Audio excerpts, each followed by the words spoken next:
All right, let's get started. So, I'm going to start the class by talking about all the weird mistakes that have been made at the beginning of this class with those little design projects. And I just want to let you know what transpired and why it was all happening. So, and give you the clue that I finally got my act together, which was only one part. Adobe's the other part. So as we all know, we're using Adobe Creative Cloud. I have one setup of Adobe Creative Cloud that is given to me by the university or the college in order for me to work. And it is comparable, or if it's not as equal to the professional version that you would get when I would subscribe. So it'd be like $600 a year. That's the one I have.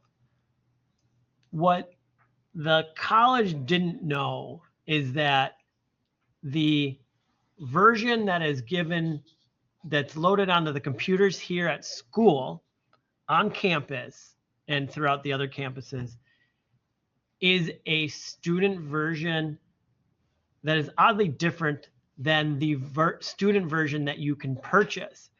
It's got even less stuff involved, which nobody was aware of.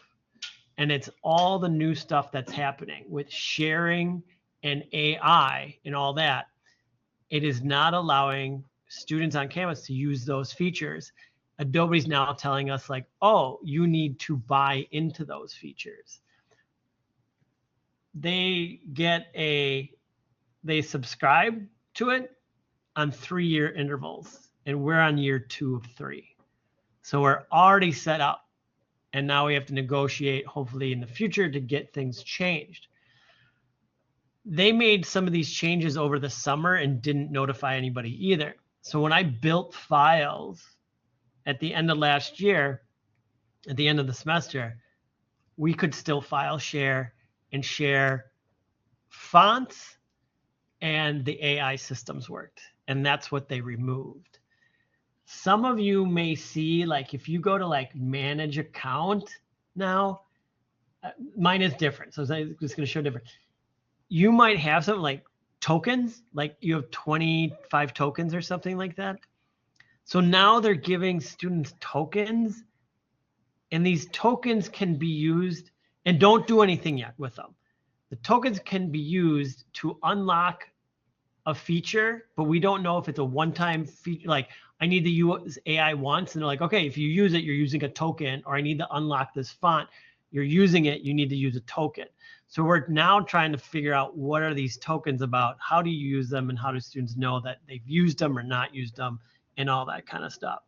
So it's all this background stuff they didn't tell us about. And I was how's the best way to explain it? And I don't know if anybody subscribes to a streaming service these days, but oh, Hulu, you can get 4 different versions, ads, no ads, some ads, partial ads. So and that's what Adobe's now doing, but they didn't alert anybody to all these changes. And so when I built those files, I built them specifically to include file sharing and font sharing, which they turned off.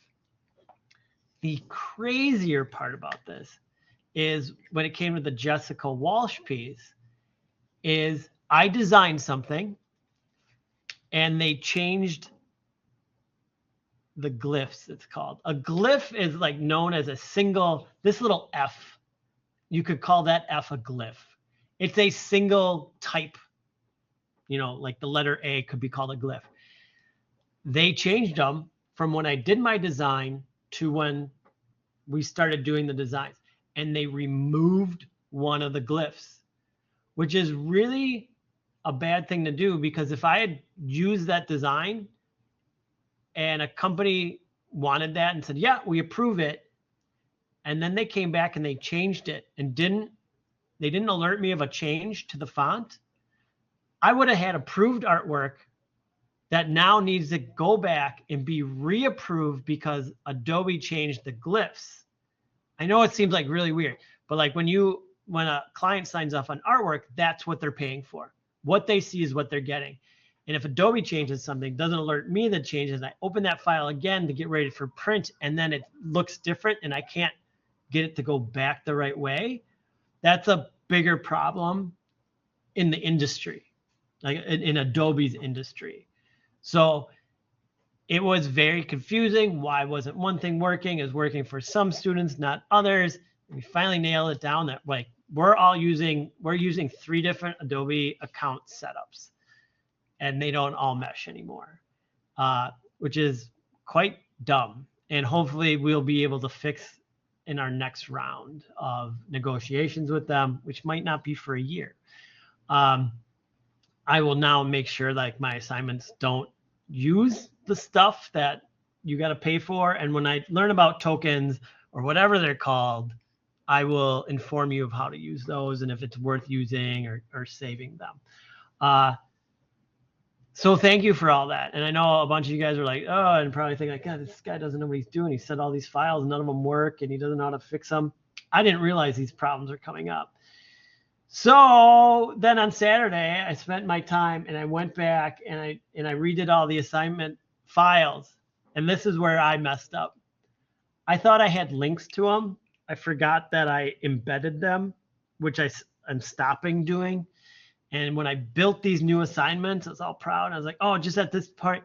And I put in a file that goes along with Blackboard, like Blackboard stores it. And I've stopped storing stuff on Blackboard. And I forgot I did that. So I updated all the files thinking you guys had links to them, and I don't. So now, whenever you click on those, it will bring you to something like this, where you simply download the zip file, and you're downloading it from my cloud storage area. It will come down into a file like that, into which you can now go to your downloads, extract, double click. And now when I open it, if I open David Carson, it doesn't ask for anything. The fonts have been outlined, meaning I can no longer type on them. They are now shapes, all of it. And I went through and I did it for everybody.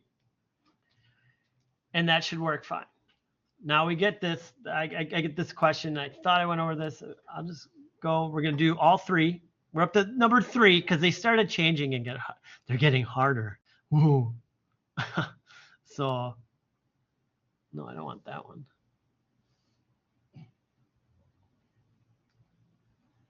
There we are. All right. So that's that one. David Carson works. It shouldn't ask you for anything. But then we go to Jessica Walsh. It may ask you for something. It's okay. I'll show you how to do that. So start attempt. It is now, you just click there. We download it. And this one is in InDesign. So I flip-flop. I'm getting you introduced to 2 programs. And I'm flipping back and forth. And then each one, I change it a little bit. First ones were, oh, all I have to do is like put a puzzle together.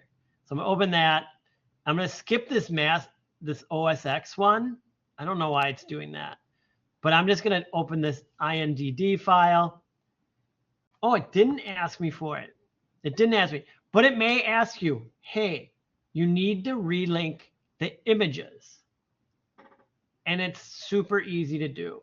There will be, and this is a mess. I apologize. I'm embarrassed with this, but I was going over a different project. Layers, and next to layers is links. It's that. And you'll be able to like just double click. If you double click on that, if it doesn't come up with relink, you can go to, and it's not letting me do it now because it doesn't need to, but it will have a thing relink. And all it does is you hit that, you go to this links folder, it'll find it and it'll relink them all, it's called. And that's just meaning like it knows where the image is, like through space. Like these images are actually not the image itself. It's a representation of the image. And the reason why you do that in these programs is it keeps your file size workable. If you embed the image, then if these were all like 400 meg images, because I'm working high res and for clients, and it's got to be sharp as sharp as sharp, my file would be really huge. And when I try to do stuff like move this image, there would be a delay each time I worked with it. So that's why we do it the way we do it. And then so you just go in, and then for these, you know, put them back into place. It should work now. As I said, InDesign is different. If you grab the wrong part of the InDesign image, it moves the image. You have to make sure you're grabbing like the box so the green part moves. Play around. Get used to both setups, and that's what this is about. Now, they should all be working. As you can see, I outlined my fonts, and the second S isn't a perfect match because they stopped making the S I originally used. Jerks. Don't save. Now we go on to Milton Glaser from this week. Inform. Now, Milton Glaser, we're going to open this, start attempt. It does say, find the missing examples in the links folder and place the examples into their spots, making sure to size and crop as needed. Dun, dun, dun. All right. Now we're stepping up into new territory, but everything is there. So I'm going to go and I'm going to unzip Milton Glaser. I'm going to look at it. It's an AI file, Illustrator file. All the images are there. So I just double click. Now, if I zoom out, I have him. I have Milton Glaser. And I have the text. I'm missing 3 images. So I'm going to go to the examples, right? I'm going to go to the one. I'm going to lock everybody up. I'm going to go to examples. And this is how you do it. This is how you bring in an image. It's very important now.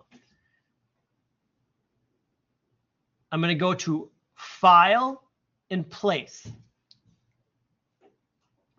It's called Placing an Image. And then I'm going to go to these links. And I don't need these two, but I need the examples. How nicely labeled by me. Example 1, example 2, example 3. You can hold down Shift, grab all 3 at once if you want. You want to make sure they're going in examples. And I'm going to hit place. It gives you this icon, and it's sticky. See how it's like moving with me? It won't let go until I click once. And then it says 1 of 3. That means it's holding 3 images for me. And I'm just going to click once, click twice, and click a 3rd time. All right? And there you have it. But Joel, they're huge. Yeah, you got to scale them. This is the second most important thing. Nothing needs to be done except for to make them smaller. This is one of those instances where things are reversed. If I grab from the corner, I can squish it and mush it unless I hold down Shift. So whenever you grab an image and scale it in Illustrator, you have to hold down Shift and it will scale perfectly. And you can just do it. Oh, it's kind of locking in. It knows where it wants to lock. Funny. So make sure, like that's how I'm scaling. I need that bottom image. I'm going to start moving and I'm going to hold down Shift. I'm clicking and dragging and it's keeping it in proportion. Never ever, unless it is part of the design, do we force things to fit by like smushing it. Like, oh, that doesn't seem right. I'm just going to flatten, like do that. Absolutely not. Somebody spent time on a design or somebody took time to take a photo. We don't just destroy it by being like, I'm just going to fit in it. Like, hey, there we go. Hey, like that looks pretty good. No, you ruined it. Like I spent hours on that design and you're just smushing it. Heck no. And then I'm going to get this one and we get that lined up. And I'm going to hold down Shift and it's going to link in. and those are good. And I'm like having it locked to the other one, so they should be the same size. And you're gonna have to zoom in. And now here's the weird part. Like, oh wait. You zoom in and like look for the extra gray.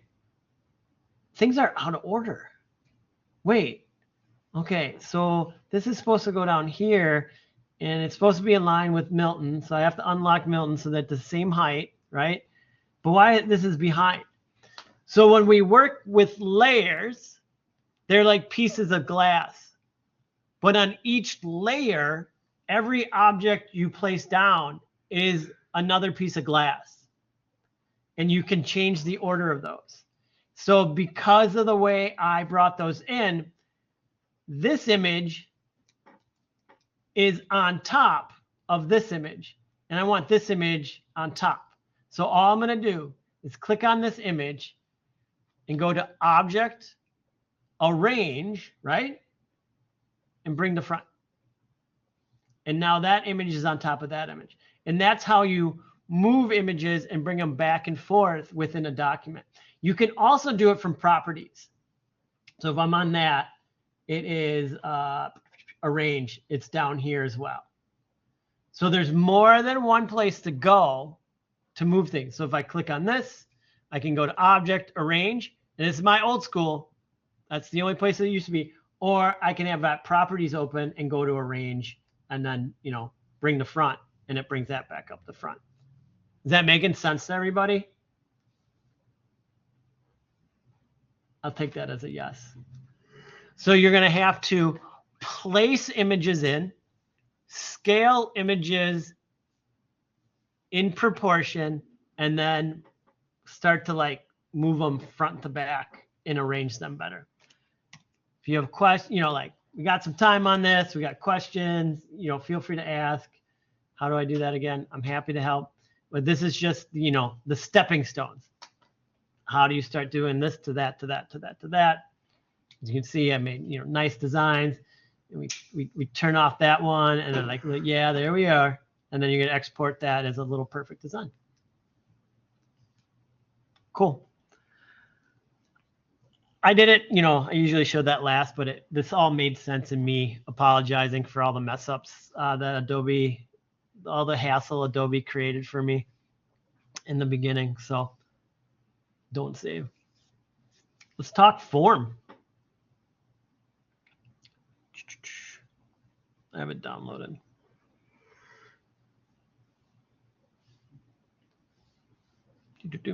Form.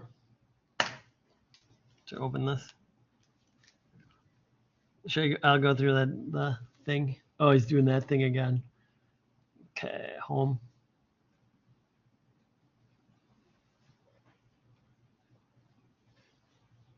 All right. We have, you know, easily put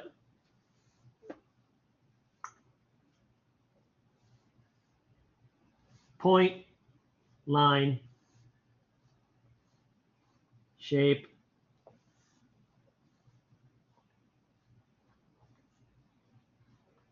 form. I'm now taking this flat surface and giving it dimension, which changes the term from a shape to a form. Something that feels as if it has dimension, even though it does not have any dimension. It seems like it does. We're creating form now, and we're using form in design. And that's, you know, as simple as it gets, you know, easy peasy. Point, line, shape or plane, now form. This is the last time we're dealing with this stuff. So let's get into it. It refers to a three-dimensional structure and object. You know, forms can be geometric or organic. So it runs the same way as everything else has to this point, except for point. You know, lines refers to, you know, it can be change in width, depth, whatever. Shape can change. plane can change. You know, like all those can change in the same. They run the same definitions basically. That's why this one's kind of shorter. Form, you know, and then as I just said, shape is flat. Form starts to give us a hint of dimensionality, and you can do it in so many different ways, which is a great way to do it. I'm like a proponent. I've got a lot of fancy here, but I actually really love like the subtle form. I think it can really like make stuff like pop and look real. Role and composition. If it's not already like an image, like a photograph, you are somewhat creating realism. We'll get that over when I start showing the examples. The other one is like texture. You really start pushing texture and pushing, you know, like, oh, that looks, you know, feels fuzzy. That feels, and we'll get into texture is a principle. We'll get into texture later on, but you know, dealing with the 3D, we can really make texture a part of the design. So you start using them in relationship with something else. And, you know, again, it's got a mood, you know, it affects our mood, it affects the way we see something. There is always with like really 3D stuff that I'm showing here, there's always like the crazy wow factor, like, ooh, it looks so cool. But like, if everything always looks like that, then it loses its power. So the more we see the high gloss 3D fuzzy stuff, you know, shiny stuff, the more we see it, the more it just becomes like normal. And then you're like, okay, well, what's the next big thing? We're still in a phase where people are wowed by the shiny stuff, like crows. Ooh, it's shiny. I want that. So that's where it comes across. And then, you know, it also works with shading, shadows, like all these things help with that. And there's some crazy stuff you can do where you can, it kind of is in your assignment, is how can you trick people into thinking form is there without it being an actual form? And that's what I want you to work on when we're dealing with the project in Illustrator. And it's a lot of fun, and it's easier than you think. Like, it's easy to fool people. It's kind of funny. So let's dig in. I'm going to talk about some of these in a little more depth, how they're done, why they work, all that fun stuff. All right. Mary Lou. And this is full on, and I'll say this is full on just done in a 3D program, except for probably the player, hunter, hacker, pawn part at the bottom, or the flat artwork wasn't done. You know, this and this, that was typeset differently. Maybe these lines here were probably put in Photoshop after the fact. Yeah, it's looking like that. But this text and this text was probably most likely developed in a 3D program, and where they made, you know, it says war, cross, and it's just a repeat. This is just like, it says cross all across here, and it says war all the way back, and then it's just intermingled. All done in 3D. There is some 3D abilities in Illustrator. They're not great. They're okay. If I were to build this personally, I do have knowledge of some 3D programs, and I would do it in 3D programs. That's a whole another like ball of wax that we don't get into in this program because there's not enough time. Like learning a 3D program it's like a weird different discipline. If you know how to do it, great. If you've had experience in it, great. Keep it up. Don't lose it. It's good to use. But it is just a whole different ball of wax. You may do a little bit of it in packaging, but it's not much is required in this course. I did learn it at my past job because I was building out full events, and we would scale an event, meaning like tents and tables and like graphics and all that, and we'd build it completely out. And so I needed to learn how to do it, and that's how I learned it. Not a big deal. Otherwise, I wouldn't know it. You know, it's as simple as that. Like, I knew it because I needed to. Here's a really simple. This is just Photoshop. Easy peasy. Somebody took the 3 pictures of these kids, and I can't remember how old this movie is. It's like 30 years old. It was, not on the cusp of anything 3D that we were like people were doing that was like standardized with designers like it is now. Like you can, call somebody up and be like, I need this in 3D. They're like, oh yeah, okay, tap, tap, tap, tap. This was before then. But all this effect is a fisheye effect in Photoshop. But it gives you enough of that, like, feels like a bubble. It's called fisheye lens. Makes things look goofy. I think probably all your apps do it now. All your image apps, TikTok, you just put on fisheye lens and it makes you look, funky in the front, whatever. This was like the way to do it back in the day. You would have to like struggle with Photoshop. I know now it's a Photoshop feature, fisheye. I don't use it. I don't do this effect. I mean, now this would make you feel dated, I guess, or it could come back as retro. So fisheye lens, it was cool. There was a resurgence in fisheye lens, and I even had a friend. I got like a camera, a fisheye lens camera. It was a film camera, so it was that long ago. So I had to use film. And then you could stop getting film. And so I got rid of the camera, whatever. But used to be an effect. It was a photo thing. Now you can just do it with a couple clicks. Here's another one, exactly like this, built out. Somebody was like, oh, hey, we want to make it look like the Chupa Cups. How do we do that? And somebody's like, oh, we can 3D do it. Like let's do it in 3D. So instead of it just being the flat form, because you could do this, I could type out that, have Illustrator set it in a circle, and it would be the flat version of that. But they're like, no, we want to make it look like you could eat it. All right, well then we need to hire, a company, and they will 3D model it for us. And I hate to say, as long as we know the design, this would a couple hours. This could be done in a couple hours. The programs are pretty good. You typeset it, set it in a sphere, then play with it, making it look like the candy, shine, shadows, all this stuff. Render it, and you're done. But it's a step up. If they would have just done it flat artwork, it wouldn't be the same. It wouldn't be as enticing. Impossible. Okay, so they do. I don't know what that means. So, but that's a great way. Again, similar to this. Great way to do it. These last two are way more unique in the way they do it, and it's just based on subtlety and shape. Form of the shape.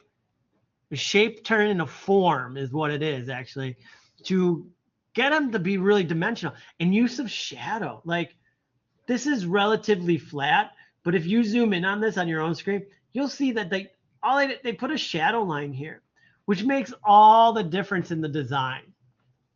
Here, you can see like real subtle form of the inside of like the Sydney Opera House. Like, so subtle, but it's enough to give us like dimension in there. Again, it might look better on your screen. Some people are seeing screen on the screen on the screen on the screen. But it can be done subtly and then very impactfully. And I think a lot of times, like, just that shadow, shadow alone can be all you need to define something. Like, I would draw some, maybe just think of something, and I'll show you an example. I think that would be it. No, like this. All right. So think of that. We all were, I think initially our novice, this isn't me, novice designer brains are like, this is so awesome. Everything should look like that. But then like when you get older, you're like, this is just so perfect. And you start designing down and simpler and more impactful. It's kind of funny. And then this one, all set up. If I took, it's like 2 colors, mind you. It's red and dark red for the most, right? 2 colors, and it's just shapes.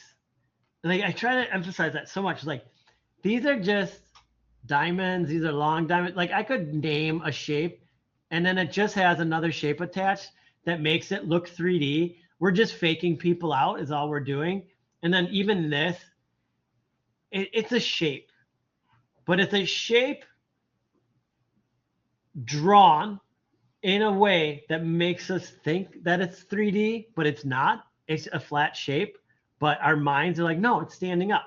No, it's just shapes. Like I wish I could delete stuff that would like give that illusion. Like, no, it's not. It's not a shape. It's not 3D. It is literally just a shape. I don't know if this would do it.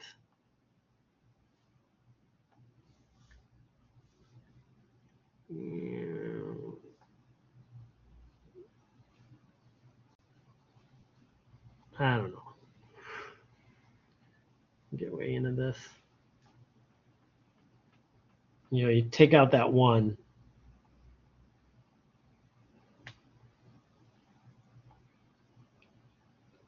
And if I just showed you that arcing shape, all that looks like is, you know, in a nutshell, it's just this. And if you were to show somebody the shape on their own, they'd be like, oh yeah, it's just a shape. It doesn't hold that 3D power anymore as much as when you combined it with everything else. And I add this in, and then it starts to sort of come to life, and then you have a 3D. So it's all about visual perspective, not perspective, if that makes sense. So some rad stuff you can do. It's all about tricking people. You know, that's what we do in graphic design. We're fooling people. It doesn't look like, I'm just making it look like you want it to look. So that's the great part about that. All right, let's get into the form assignment.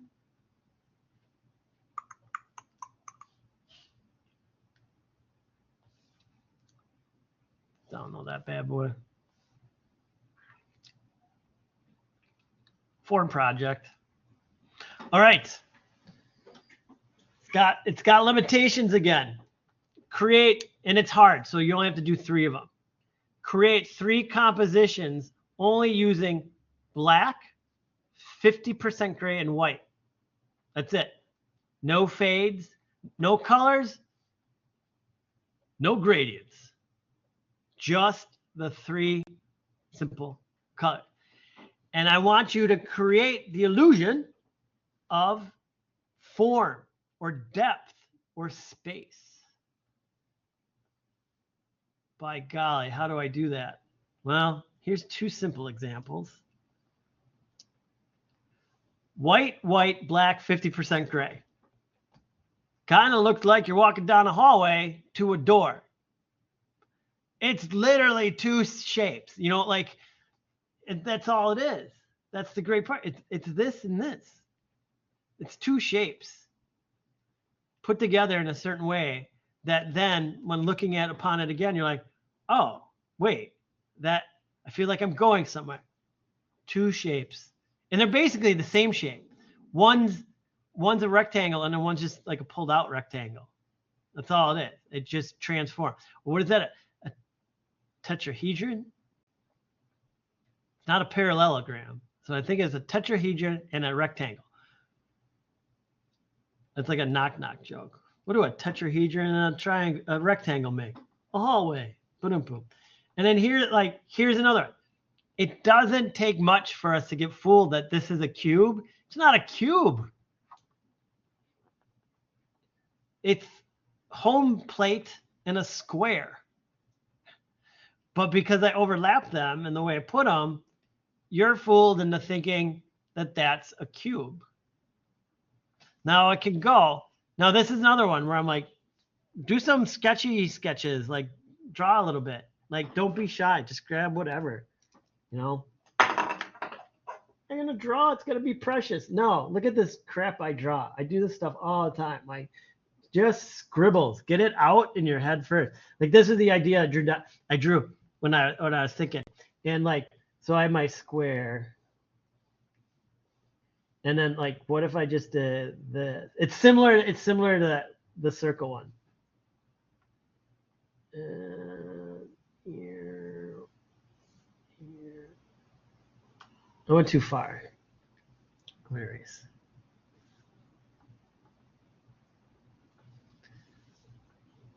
And then I just gotta fill it in. Say that's pure black.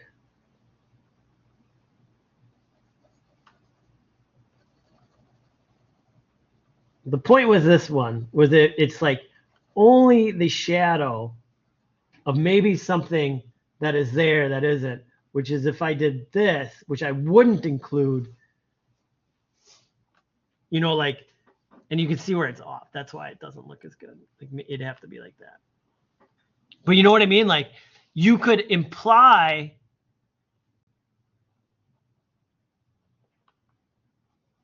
that a shape was there simply by only showing its shadow. And there's a way around it. I would have to work on this. I think it needs to be like, you know, go a little tighter. Yeah. But I hope you get what I mean by that. And there's like I tend to not like to show too much now because I'm like, oh, the students are gonna be like, oh, I just copied what he did, or that was my idea. I'm like, oh, sorry. Oops.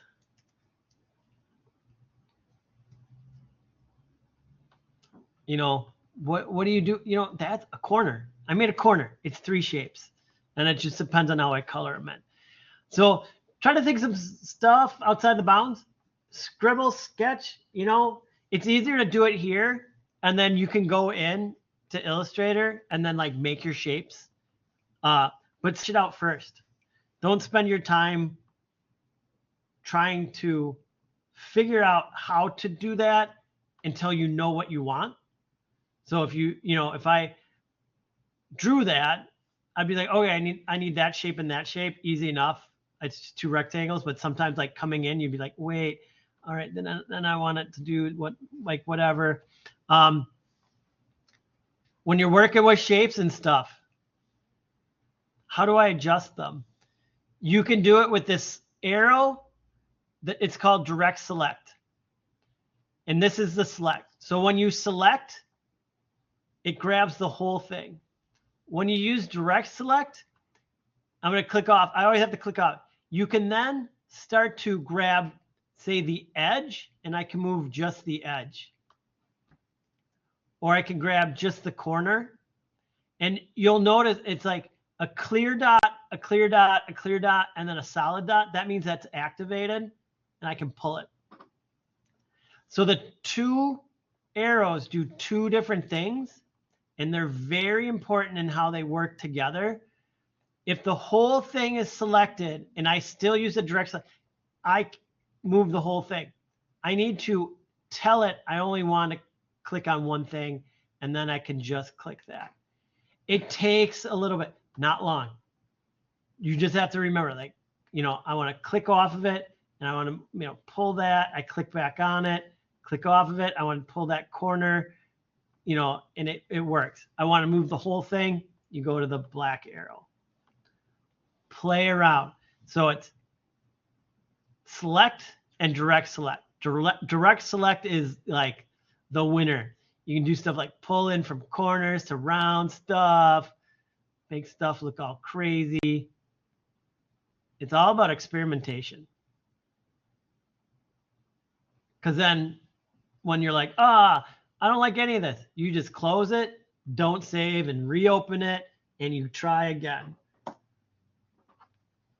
Any questions, comments, or concerns?